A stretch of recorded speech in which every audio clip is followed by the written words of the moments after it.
سوالات اور جوابات ہے۔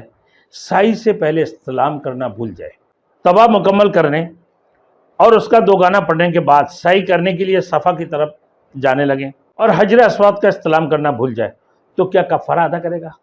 بالوں سے متعلق کوئی سوالات۔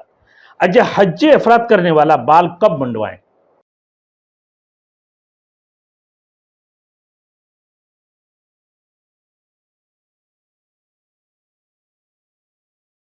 Thanks for watching. Don't forget to like, comment, share and subscribe to Maulana Habibullah Rouhani Official.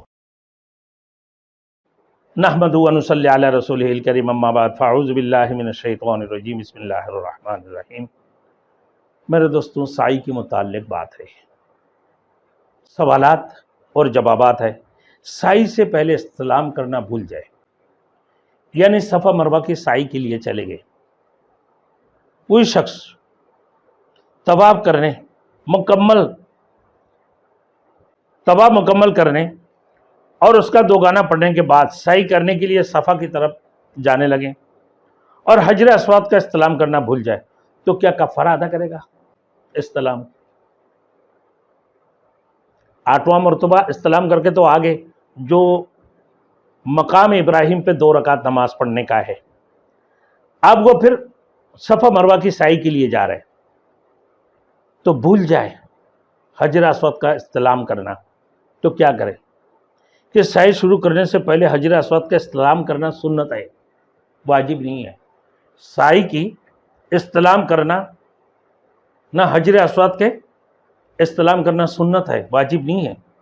اگر کسی شخص نے استلام چھوڑ دیا تو اس نے سنت ترک کیا، کوئی کفارہ یا دم واجب نہیں ہوگا۔ استغفار کرے، اللہ سے معافی مانگے۔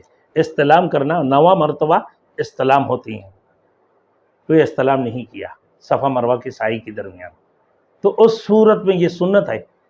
اگر نہیں کیا تو استغفار کرے، اللہ سے توبہ کرے، معافی مانگے کہ میں نے رسول کی سنت کو چھوڑ دیا، کہ اللہ تو مجھے معاف فرما۔ اب میرے دوستوں، یہ تو سعی کے متعلق آیا، میں آپ کو بتا دیا، اور اسی کے درمیان میں ایک بات اور کرنے جا رہا ہوں کہ بالوں کے متعلق، کہ صرف سعی کی بات آیا تو میں ساتھ ساتھ میں بالوں کے متعلق بھی اسی کلپ میں بتا دیتا ہوں، بالوں سے متعلق کوئی سوالات۔ اچھا، حج افراد کرنے والا بال کب منڈوائیں؟ حج افراد جو صرف حج کی نیت کر کے نکلے ہیں، عمرہ کی نیت نہیں کیا، تو باقی بال کب منڈوائیں، کب حلق کریں؟ حج افراد کرنے والا تو اس احرام سے صرف حج کرے گا، اس احرام سے صرف حج کرے گا، حج سے پہلے وہ عمرہ نہیں کرے گا، حج افراد والے، کیونکہ وہ صرف حج کی نیت کیا، عمرہ کی نیت نہیں کیا، اس لیے وہ حج کرنے کے بعد سر کے بال منڈوائے گا۔ نفلی طواف وہ کر سکتا ہے، نفلی طواف کر سکتا ہے، لیکن عمرہ نہیں کر سکتے۔ اب آئیے، خواتین کی بال کٹوانے کا مقدار کتنا ہے؟ خواتین جب عمرہ یا حج کے ارکان سے فارغ ہو جائے تو وہ اپنے سر کے بال کتنے کٹوائیں؟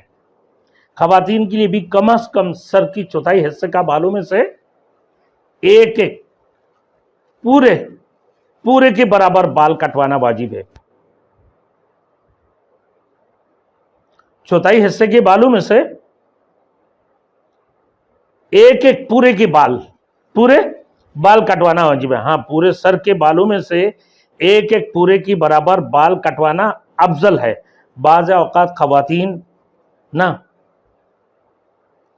چٹیوں میں سے نیچے سے کچھ بال یا ایک لٹ میں سے ایک پورے کی برابر بال کاٹ لیتی ہے۔ یاد رکھیے، اس طریقہ پر چٹیاں بنتے ہیں، چٹیوں میں سے یا اس لٹ میں سے بعض اوقات چوتھائی سر کے بالوں میں سے نہیں کاٹتے، جس کی وجہ سے ان پر ایک دم یعنی ایک جنوہ ذبح کرنا واجب ہو جاتا ہے۔ اس لیے خواتین کو چاہیے کہ اگر بندھی ہوئی چٹیاں میں سے کٹانا ہو تو ایک پورے سے ذرا بڑھا کر کٹائیں، تاکہ ایک چوتھائی سر کے بالوں میں سے